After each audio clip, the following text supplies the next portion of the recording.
noches, estamos en Chat Político. Bienvenidos a esta nueva edición. Como cada lunes vamos a compartir un ratito con ustedes para conocer en este caso un poco de lo que está pasando en la provincia de Mendoza a nivel político. Para eso vamos a presentar a nuestro invitado de esta noche, el ministro de Gobierno, Víctor Ibáñez. Víctor, buenas noches, bienvenido. Buenas noches, ¿cómo le va? ¿Cómo andan?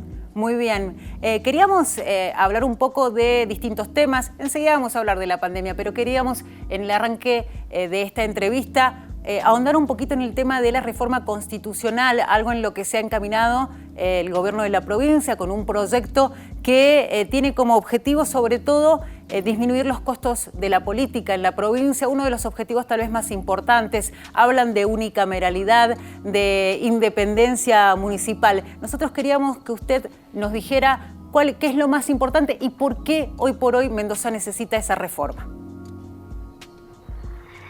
Bueno, Mendoza necesita una reforma institucional desde hace muchísimos años. Nuestra constitución actual tiene 104 años de vigencia, salvo algunas reformas de un solo artículo que se han dado durante la vuelta a la democracia en adelante. 37 años desde la vuelta a la democracia, 104 años de la constitución. No hemos podido avanzar en Mendoza en una verdadera reforma institucional.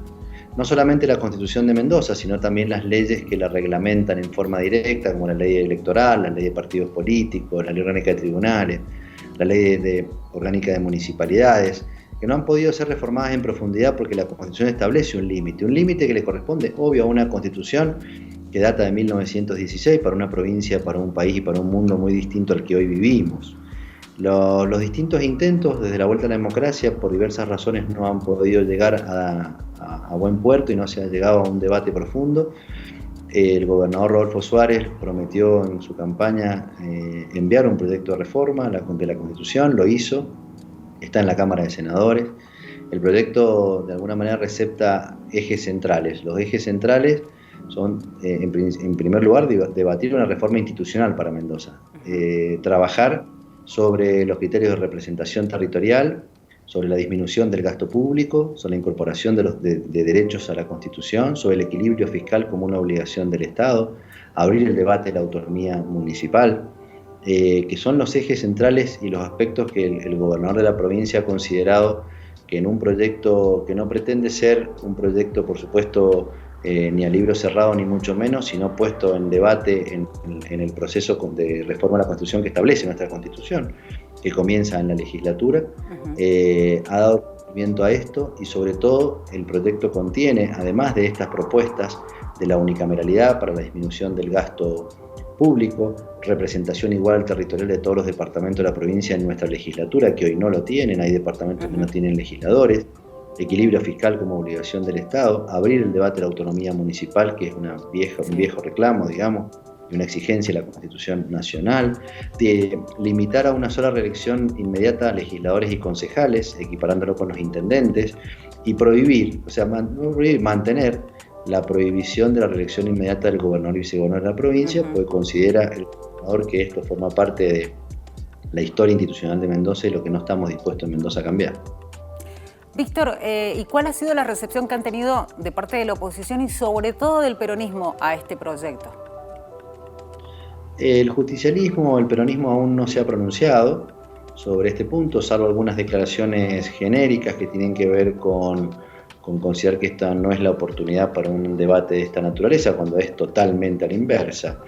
Es decir, hoy más que nunca tenemos que pensar que esta pandemia va a culminar, que tenemos que salir con una provincia no solamente con proyectos que tienen que ver con lo económico, ¿sí? con lo laboral, sino también fundamentalmente con una nueva institucionalidad, con una provincia con disminución del gasto, con equilibrio en las cuentas, renovado en sus instituciones para que las decisiones sean más ejecutivas, que estemos a la altura de los tiempos que vienen.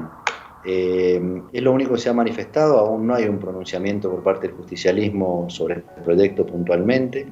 Algunos legisladores lo han hecho en forma personal, a título personal, pero no se ha pronunciado el partido todavía. Los demás sectores de la sociedad están mostrando indudablemente un fuerte apoyo, muy fuerte apoyo al proyecto del gobernador. Incluso hemos tenido y tenemos diariamente reuniones vía Zoom con distintos sectores de la sociedad y todos manifiestan no solamente la conformidad con el proyecto, sino la necesidad de dar el debate de la reforma institucional en Mendoza, la necesidad de tomar estas decisiones. Y esperamos, por supuesto, que la oposición y los partidos de oposición acompañen el debate, a abrir el debate, ¿cierto? Estamos, por supuesto, abiertos a los cambios que se sugieran, a las propuestas, todo lo que se debata en la legislatura, obviamente, que es el ámbito natural, y de no ser así, bueno, que exista una respuesta concreta por parte de la oposición respecto a por qué no disminuir el gasto público, por qué no limitar la reelección inmediata de los legisladores y los concejales, por qué no a la autonomía municipal, por qué no al equilibrio fiscal.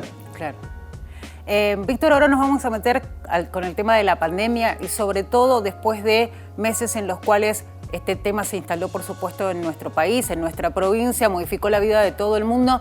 ¿Qué lecciones les ha dejado a ustedes la pandemia, el manejo de la pandemia a nivel nacional y la relación que en definitiva se ha establecido con las provincias a partir de este tema? Bueno, creo que hay muchísimo por rescatar, digamos, por analizar. Lo que sucede que en el fragor diario, digamos, de la batalla contra esta pandemia, uno por ahí la verdad que no tiene tanto tiempo de hacer una reflexión hacia atrás, macro, sino ir tomando determinadas medidas en el marco de una toma de decisiones que tiene que ser coordinada. Por momentos hemos tenido alguna diferencia con la Nación. El gobernador Rodolfo Suárez, de todas maneras, desde el principio de su mandato lo dijo, y es su forma de gobernar, de mantener un diálogo permanente con la Nación en este tema. Hemos mantenido ese diálogo, hemos tratado de acompañar las medidas nacionales, los decretos de necesidad de urgencia, hemos tomado decisiones en algunos casos que tienen que ver con la particularidad de Mendoza. Nos hemos adelantado más de una vez, mucho más de una vez, a las decisiones que la Nación ha tomado en este sentido. Y la verdad es que lo que uno puede decir como aprendizaje es que en situaciones como esta obviamente no hay parcialidades, es decir, no hay partidos, no hay oposición, no hay... Acá hay que pensar que la única forma de llevar esto adelante es que todos estemos en el mismo barco, en la misma línea de trabajo, ¿no? Independientemente del lugar de nuestras pertenencias políticas o si somos gobierno o no somos gobierno. Creo que esto es lo que ha demostrado la pandemia, la necesidad de trabajar en equipo y un gran esfuerzo personal por parte de todos los sectores, porque por muy buenas que puedan ser las decisiones de gobierno en esta materia, si no acompaña a la población no podría ser exitosa. Y hoy tenemos una provincia que, si bien tiene dificultades como todas y como todo el planeta, es la provincia con mayor actividad flexibilizada en los últimos 3 meses, es decir, actividad económica, actividad comercial, deporte, posibilidad de equilibrar la salud con la economía. Y esto es difícil si no se acompaña desde la ciudadanía. Tal cual. ¿Y cómo ha sido el comportamiento? Digo, usted menciona que es importante el compromiso de la gente. Mendoza también usted hacía una reseña de que fue una de las primeras que empezó a flexibilizar las actividades. Frente a esa flexibilización y teniendo en cuenta que muchos especialistas hablan de una especie de agotamiento con respecto a esto de quedarse en casa, ¿cómo ha sido la respuesta de los ciudadanos mendocinos? En su mayoría, o en la mayoría, indudablemente ha sido buena, porque justamente en Mendoza los ciudadanos, o sea, los mendocinos y las mendocinas no están encerrados en sus casas. Hace meses encerrados en sus casas y que tienen la posibilidad de realizar las actividades. Si no hubiese sido buena, en su mayoría, por supuesto, siempre hay incumplidores. Claro. La verdad que uno lamenta, ¿no? Porque eso es falta de solidaridad. Pues, fíjese que la mayor parte de los contagios o los lugares donde ha salido las mayores complejidades tienen que ver con las reuniones clandestinas, con las reuniones sociales. No hay contagios prácticamente en el sector comercial, en el sector industrial.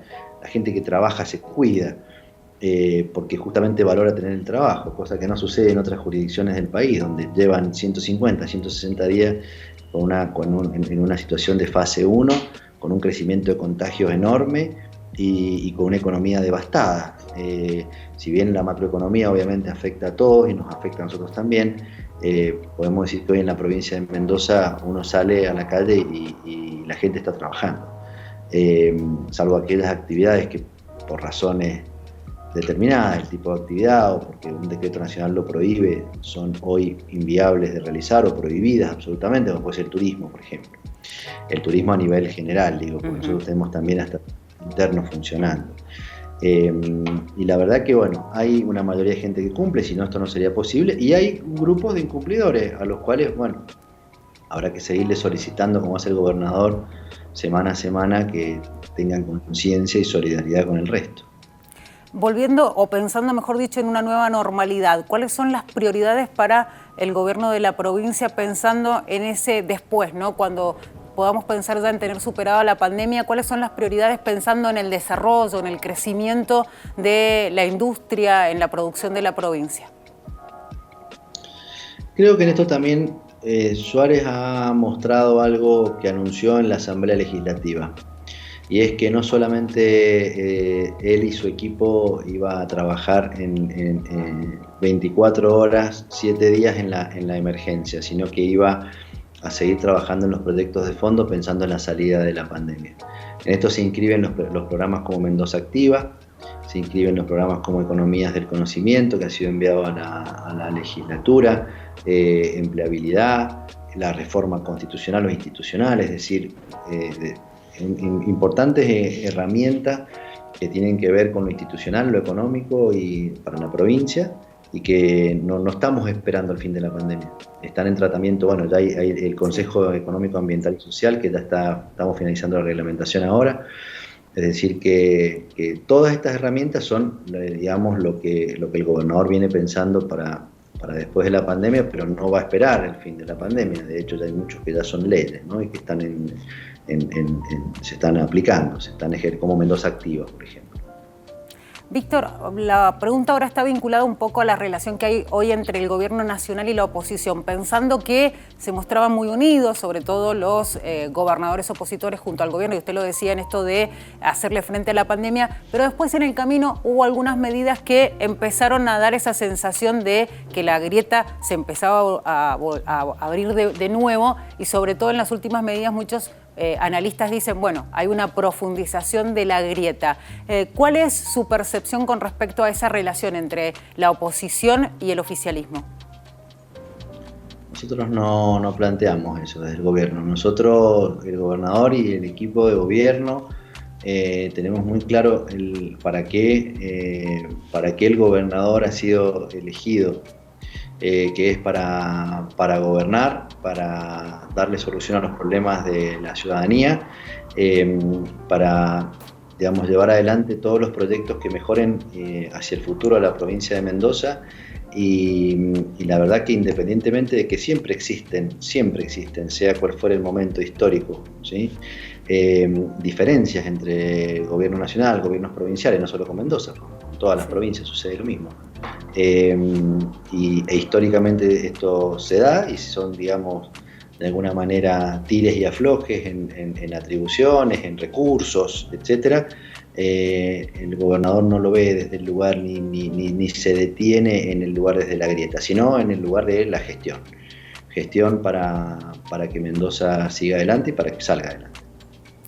La pregunta ahora está vinculada un poco cómo han trabajado desde el gobierno de la provincia con respecto a esta situación sanitaria que ha demandado más fondos, más dinero y por supuesto una respuesta a esta demanda que hay con respecto concretamente a la situación de coronavirus. Y digo esto porque la ministra de Salud hace algún tiempo atrás hablaba de cómo estaba sobreexigido el sistema público, teniendo en cuenta que por ahí algunas obras sociales no le respondían en tiempo y forma a sus afiliados y la gente, por una cuestión lógica, termina yendo al sistema público. ¿Cómo está justamente ese programa para enfrentar esta situación sanitaria que vive la provincia?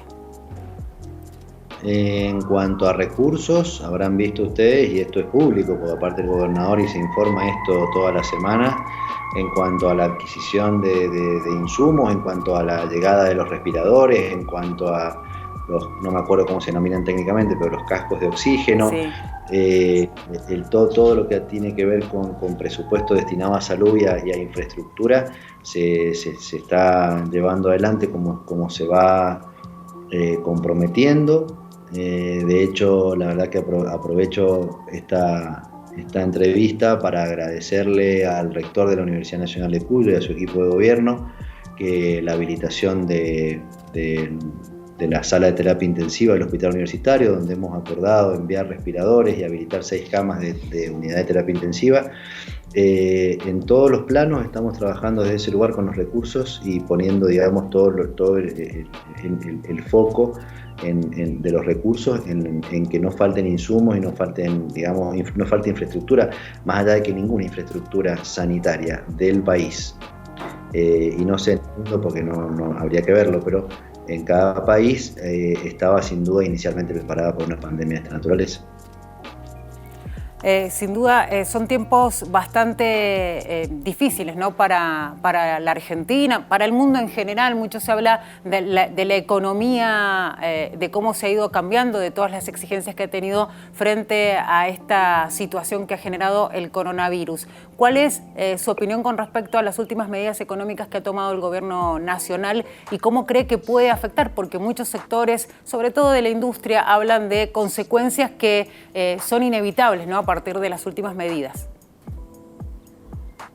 No soy un especialista en temas macroeconómicos ni en temas de economía como para hacer una valoración seria respecto del alcance de las medidas y el impacto que puedan tener hacia el futuro. Indudablemente, obviamente, he escuchado las críticas, pero no es mi materia, no me gusta pronunciarme sobre, y menos una previsión hacia futuro de medidas que impactan sobre aspectos que no son de mi conocimiento. Creo que en ese caso sería muy bueno también la opinión del ministro de Economía y el ministro de Hacienda. Claro, no, le preguntábamos porque por ahí frente a esta situación inmediatamente los distintos sectores productivos hacen llegar su opinión, su crítica o su posición frente a esto. Digo, ¿el gobierno provincial hasta ahora no ha recibido algún tipo de comunicado de algún sector económico o productivo?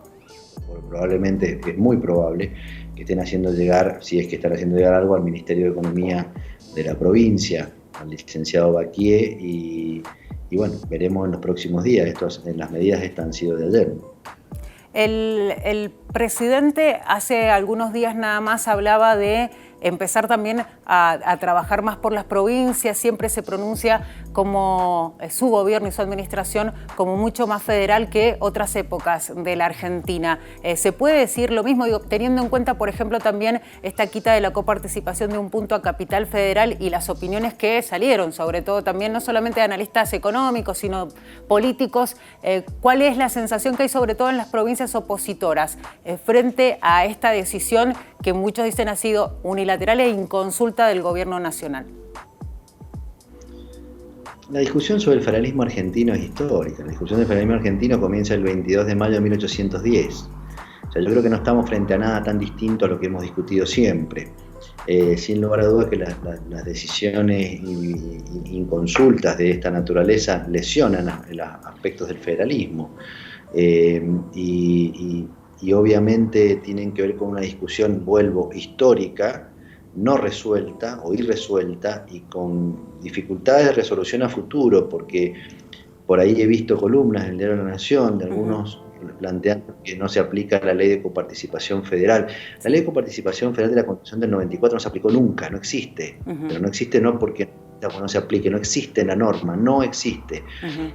Nos regimos de coparticipación de 1988.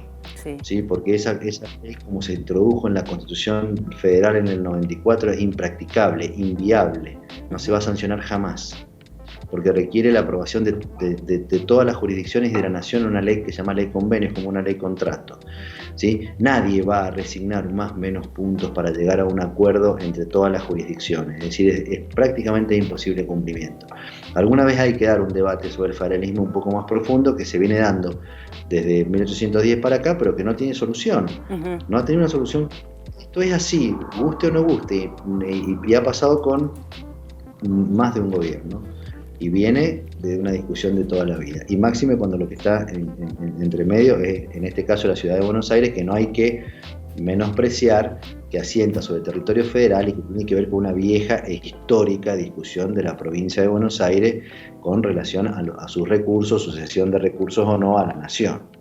Hay que hacer un análisis un poco más macro, me parece. Sí. Víctor, bueno, muchísimas gracias por permitirnos hablar con usted. Ha sido realmente un placer y bueno, estaremos en contacto para volver a retomar este vínculo. Es realmente muy bueno poder hablar con las autoridades del gobierno para saber qué está pasando en la provincia de Mendoza. Será hasta cualquier momento y nuevamente muchas gracias, ministro. Cuando ustedes quieran y muchísimas gracias a ustedes y saludos a Señalú. Muchas gracias. Ahí pasaba el ministro de Gobierno de la provincia de Mendoza, Víctor Ibáñez, haciendo un repaso de todo, ¿no? De la relación un poco del gobierno nacional con las provincias, de los objetivos que tiene el gobierno de Mendoza con respecto, por un lado, a la Constitución, a la reforma constitucional, pero también de lo que vendrá, en lo cual ya está trabajando para después de la pandemia. Nosotros nos despedimos, será hasta la próxima. Ha sido un placer estar con ustedes. Ya saben que pueden volver a ver el programa en www.unidiversidad.com.ar. Será hasta la próxima.